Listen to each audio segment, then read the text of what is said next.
If I've learned anything, it's that, like family, Minecraft never gets old, especially with new updates, goals, and multiplayer experiences. Worlds seem to fail when things get stale, and I recognize that everyone has life going on or new games come out, so I'm in it for the long haul. Recently, I had the idea of bringing people together in ways that could connect family despite living in faraway places, having different work-life schedules, and having different game systems. Minecraft was the perfect. We got 6 months of Minecraft Realms Plus. That means we can have a world with people. And 2 months ago, I began a family realm. Here's what happened. For over 5 years and many updates to the game, I had always been a creative mode player, so survival mode was pretty foreign to me. Immediately, I asked friends and watched videos to see what the best practices for survival realms could be. Here's a list of things I decided on. Pause the video if you need to. And here are the limitations.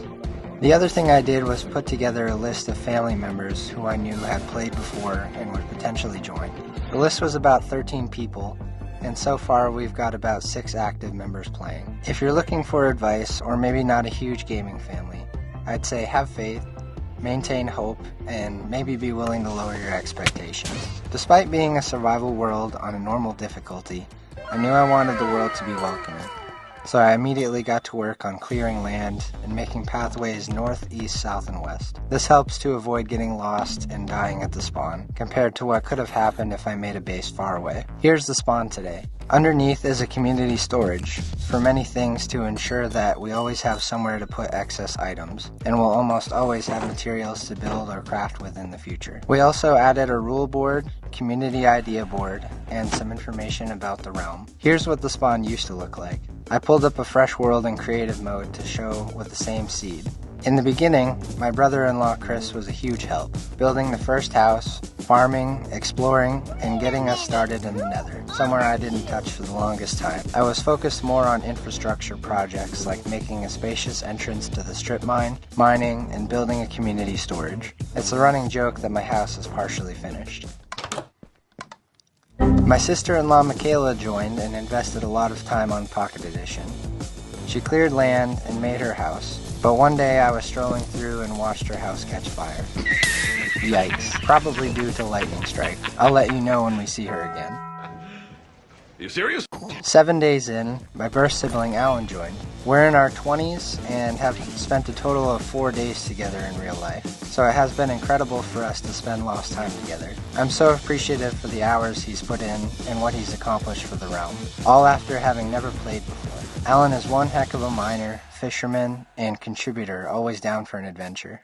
He caught on quickly and even explored far away with me the first night to an ocean monument. Here's what his house looks like, and the entrance to his off-site mine. For the longest time, we had no access to villages that were far away from the spawn, and Alan helped to restore this village to the north, collecting almost all the rails from mine shafts when nobody else was on. My wife's cousin Ashton has made notable additions to the realm, like this witch tower, and he's currently making a secret base. Having additions like this make the world a sight to see, and I'm totally here for that. He even got some friends involved, though they haven't played much. And at the time of making this video, another one of my separated birth siblings, Scott, has joined us. It quickly became questionable as a family realm, with so many friends of friends needing access. But at the end of the day, anyone who contributes is helping it feel more like home, and that makes me happy.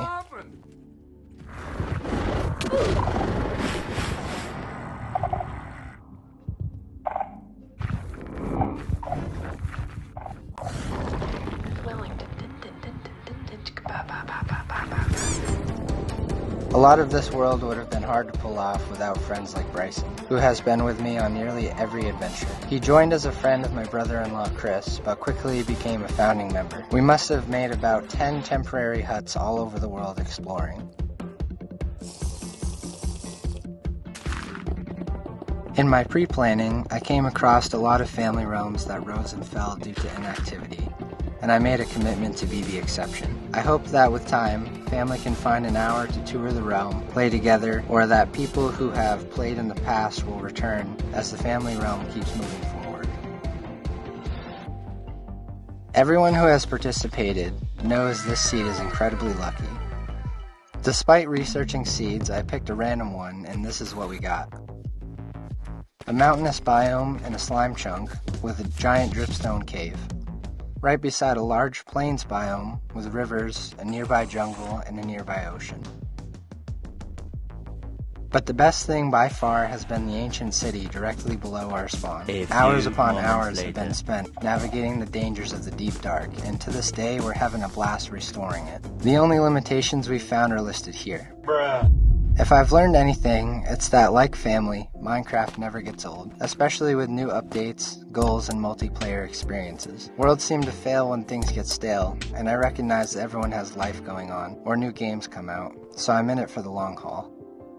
The realm is here for you in hard times, the slow times, and the good times when you finally give it a shot or come back. I'll never give it up, and it will never get old. Here's a list of goals for the future. I'm going to make a follow-up video a year from now when work life gets slow for me again. This video isn't to show how drastically things have changed in 2 months. No. This video is to look back on in assisted living nursing homes saying, "Aw man, this is before it really blew up."